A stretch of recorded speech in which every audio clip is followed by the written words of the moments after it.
Are you struggling to keep your garden looking good all year round without having to do loads of garden maintenance? So for example, when you're thinking about low maintenance planting scenes, we've got these beautiful agapanthus here. When these went in about 3 years ago, they were really small, but they just expand underneath the ground. They love to have compressed roots, and they flower and flower, usually here from about May until July. And this beautiful 𝗄𝗯𝗃 that actually typically in the UK we used to think we couldn't grow because it needs quite a lot of heat.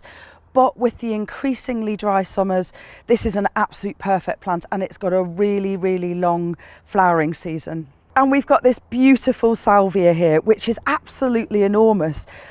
This flowers and flowers and flowers, particularly in the heat, across all the summer months.